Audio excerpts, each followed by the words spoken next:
ሰላም ለእናንተ ይሁን ውድ የጄኤምኤም ቲቪ ተመልካቾቻችን የጄኤምኤም ቲቪ የመረጃ ሰዓት ነው። ከመረጃዎቹ ጋር ነው ቤተልሔም ግርማ አብሬያችሁ ቆይታ አደርጋለሁ። በቅድሚያም አርዕስተ ዜና። በኢትዮጵያ ሙሉ ወንጌል አማኞች ቤተክርስቲያን በምዕራባዊ ደቡብ ክልል የአሰልጣኞች ስልጠና ተካሄደ። መጤ ባህሎች በትምህርት ቤቶች የሚከለክል አዲስ ደንብ መዘጋጀቱ ተገለጸ። ከውጪ በናይጄሪያ በክርስቲያኖች ላይ የሚደርሰው ስደት ተባብሶ መቀጠሉ ተገለጸ። ሜታ በአውስትራሊያ የሚገኙ ከ16 ዓመት በታች ያሉ ህፃናት አካውንትን መዝጋት ሊጀምር ነው። እንድትከታተሉን እየጋበዝኩ ወደ ዝርዝር መረጃዎቹ አለፍኩ። የኢትዮጵያ ሙሉ ወንጌል አማኞች ቤተክርስቲያን በምዕራባዊ ደቡብ ክልል የአሰልጣኞች ስልጠና ተካሄደ።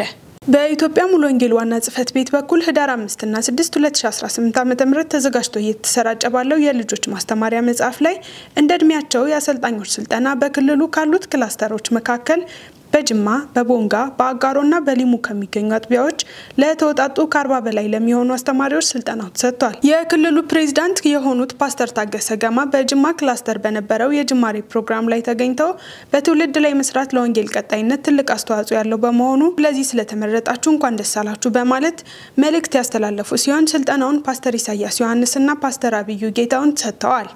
በስልጠና ላይ የውይይትና የልምድ ልውውጥ ተደርጓል።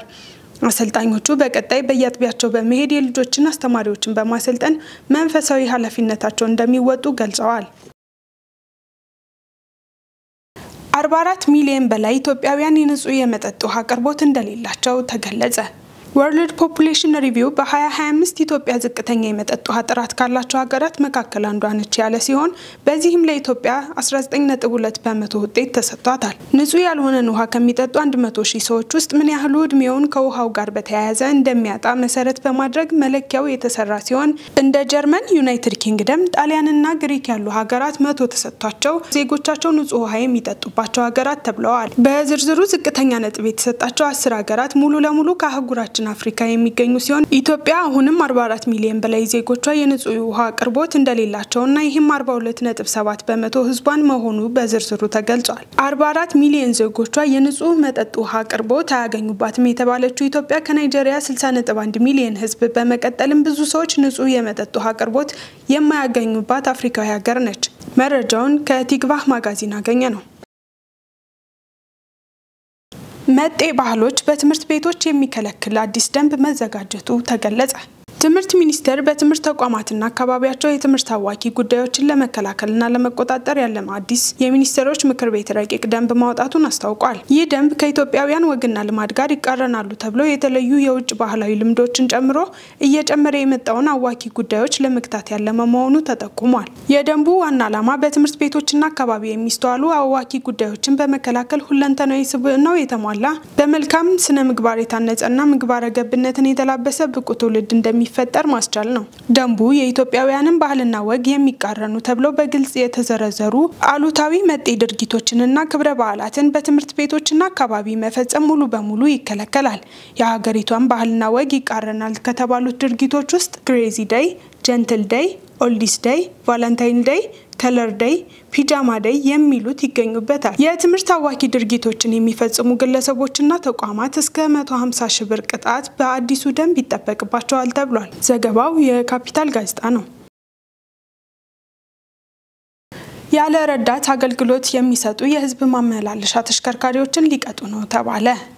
የአዲስ አበባ ትራንስፖርት ቢሮ ያለ ረዳት አገልግሎት የሚሰጡ ታክሲዎች በከተማዋ እየበዙ ነው ያለ ሲሆን ከዚህ በኋላ በመመሪያው መሰረት ረዳት የሌላቸውን ታክሲዎች ይቀጣሉ ብሏል። የአዲስ አበባ ትራንስፖርት ቢሮ የትራንስፖርት አገልግሎት ክትትልና ኢንስፔክሽን ዳይሬክተር አቶ ጌትነት ታመነ ያለ ረዳት ማሽከርከር ገንዘብ በመቀበል ገቢና ወራጅ በመቆጣጠር የሹፌሩን ትኩረት ስለሚሰርቅ ለአደጋ ያጋልጣል ብለውናል። ኃላፊው ከዚህ ቀደም ለሌሎች የትራንስፖርት እንቅስቃሴዎች ብቻ ትኩረት በመስጠታችን ረዳት ያላቸውና የሌላቸውን ተሽከርካሪዎች የመለየት ውስንነት ታይቶብናል ብለዋል። ከዚህ በኋላ ግን የታክሲ ረዳት መኖር አንዱ የትራፊክ ደህንነት አካል በመሆኑ ሁሉም የህዝብ ትራንስፖርት አገልግሎት ሰጪ ተሽከርካሪዎች ላይ ክትትል እናደርጋለን ብለዋል ሲል ሸገር ኤፍኤም ዘግቧል።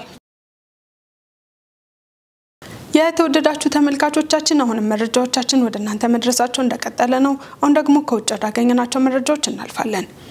በናይጄሪያ በክርስቲያኖች ላይ የሚደርሰው ስደት ተባብሶ መቀጠሉ ተገለጸ። ዳንኤል አንተነህ ዝርዝር አለው። ክርስቲያኖች ላይ ስደት እየደረሰ ነው በሚሉ ክሶች ምክንያት የትራምፕ አስተዳደር የአሜሪካ ጦር ጣልቃ ሊገባ እንደሚችል ማስጠንቀቂያ ከሰጡ በኋላም በመካከለኛው ምስራቅ ናይጄሪያ በመትገኝ አንዲት ቤተክርስቲያን ላይ ታጣቂዎች ጥቃት መሰንዘራቸውን ባለስልጣናቱም ገልጸዋል። በማክሰኞ ምሽት በተፈጸመው በዚህ ጥቃትም 2 ሰዎች መገደላቸው የተነገረም ሲሆን ለጥቃቱ እስካሁን ኃላፊነቱን የወሰደ ቡድንም የለም። የከዋራ ግዛት ፖሊስ ቃል አቀባይ እንደተናገሩትም ጥቃቱ የተፈጸመው በኤሪኩማ ከተማ ነው። ፖሊስ የተኩስ ድምጽ ተከትሎ ወደ ስፍራው ሲደርስም አንድ ሰው በቤተክርስቲያኑ ውስጥ ሌላኛው ደግሞ በአቅራቢያው ተገድለው መገኘታቸውንም አስታውቀዋል። ይህ ጥቃትና ሰኞ ዕለት በሰሜን ናይጄሪያ 4 ሰዎች ተማሪዎች መታገታቸውንም ተከትሎም የናይጄሪያው ፕሬዝዳንት ቦላ ቲኑቡ በደቡብ አፍሪካ ሊካፈሉት የነበረው የጂ20 የዓለም መሪ ሀብታምና ታዳጊ ሀገራት ጉባኤ ጉዟቸውንም ማዘግየታቸውንም ቃል አቀባያቸውም ተናግረዋል። የኮዋራ ግዛት ገዢ በበኩላቸውም ፕሬዝዳንት ቲኑቡ 900 ተጨማሪ ወታደሮችን ወደ ክልሉ በመላካቸው ምስጋናቸውንም አቅርበዋል። ፕሬዝዳንት ዶናልድ ትራምፕ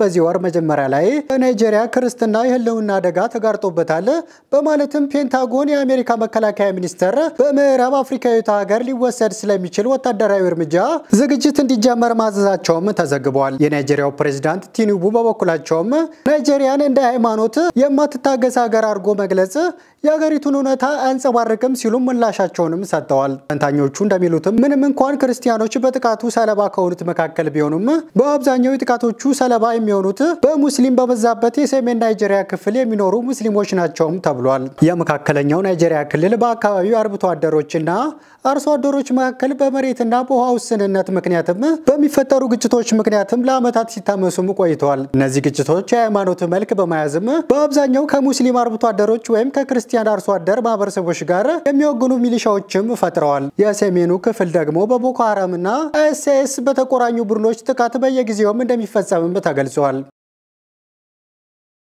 ሩሲያ ወላጆች የልጆቻቸውን እንቅስቃሴ መከታተል የሚችሉበትን ሲም ካርድ ይፋ አደረገች። ወላጆች የልጆቻቸውን እንቅስቃሴ መከታተል የሚችሉበት ሲም ካርድ ይፋ መደረጉን የሩሲያ ዲጂታል ልማት ኮሙኒኬሽንና መገናኛ ብዙሃን ሚኒስትር ማክሱት ሻዳዌቭ አስታውቀዋል። ሲም ካርዱ የህፃናትን ደህንነት ለመጠበቅ ታስቦ የተዘጋጀ ነው ተብሏል። በተጨማሪም ሲም ካርዱ ከ14 ዓመት በታች የሆኑ ታዳጊዎች ተገቢ ያልሆኑ የማህበራዊ ትስስር ገጽ ይዘቶችንና የማይመከሩ ድረገጾችን ማየት እንዳይችሉ የሚገድብ እንደሆነም ተገልጿል። ወላጆች ሲም ካርዱ የሚልክላቸው መረጃ ተጠቅመው ያለ ፍርድ ቤት ፈቃድ ልጆቻቸው ያሉበትን ቦታ ማወቅ እንደሚችሉ ተመላክቷል። ሲም ካርዱ የሚሰጠው በወላጆች ፈቃድ ብቻ መሆኑን የዘገበው ቻይና ኒውስ ነው። ይሁንና ወላጆች የልጆቻቸውን የእንቅስቃሴ መረጃ የሚከታተል ሌላ አካል ከፈለጉ በራሳቸው ፈቃድ ኃላፊነቱን መስጠት ይችላሉ ተብሏል። መረጃውን ከኢቢሲ ወሰድ ነው። በመጨረሻም ሜታ በአውስትራሊያ የሚገኙ ከ16 ዓመት በታች ያሉ ህፃናት አካውንትን መዝጋት ሊጀምር ነው። በአውስትራሊያ የሚገኙ ከ13 እስከ 15 ዓመት ያሉ ህፃናት በመልእክት በኢሜይልና በመተግበሪያዎቹ በኩል የኢንስታግራም፣ የፌስቡክና ትሬድስ አካውንታቸው ከመጪ ታህሳስ 4 ጀምሮ መዘጋት እንደሚጀምር አስታውቋል። አውስትራሊያ ከ16 ዓመት በታች ያሉ ህፃናትን ከማህበራዊ ሚዲያ የሚያግደው ህግ ከታህሳስ 10 ጀምራ መተግበር የምትጀምር ሲሆን ሜታ ህጉ ከመተግበሩ በፊት የህፃናቱን አካውንት መዝጋት እንደሚጀምር ገልጿል።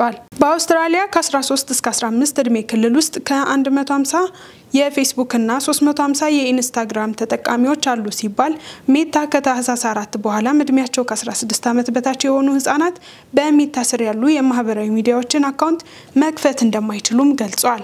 ሜታ የማህበራዊ ሚዲያዎችን የሚጠቀሙ ህፃናት እድሜያችን ደርሷል ብለው ካሰቡ መታወቂያ ማቅረብ አለባቸው ብሏል። አውስትራሊያ ያወጣችውን ህግ የሚጥሱ የማህበራዊ ሚዲያዎችን 50 ሚሊዮን የአውስትራሊያ ዶላር እንደምትቀጣም ማስታወቋ ይታወሳል። መረጃው የቢቢሲ ነው። ውድ ተመልካቾቻችን የዕለቱ መረጃዎች ከማጠናቀቃችን በፊት አርዕስተ ዜናዎችን ላስታውሳችሁ። በኢትዮጵያ ሙሉ ወንጌል አማኞች ቤተክርስቲያን በምዕራባዊ ደቡብ ክልል የአሰልጣኞች ስልጠና ተካሄደ። መጤ ባህሎች በትምህርት ቤቶች የሚከለክል አዲስ ደንብ መዘጋጀቱ ተገለጸ። ከውጪ በናይጄሪያ በክርስቲያኖች ላይ የሚደርሰው ስደት ተባብሶ መቀጠሉ ተገለጸ። ሜታ በአውስትራሊያ የሚገኙ ከ16 ዓመት በታች ያሉ ህፃናት አካውንትን መዝጋት ሊጀምር ነው። የተወደዳችሁ ተመልካቾቻችን ለዕለቱ ያዝንላችሁ መረጃዎች እነዚህን ይመስሉ ነበር። ከመረጃዎቹ ጋር ነው ቤተልሔም ግርማ አብሬያችሁ ቆይታ አደረኩ። ያዘጋጁላችሁ ዳንኤል አንተነህና ነጻነቱ አቁማ በጋራ በመሆን ነበር። ቀሪ የጄኤምኤም ዝግጅቶች ይቀጥላሉ። መልካም ጊዜ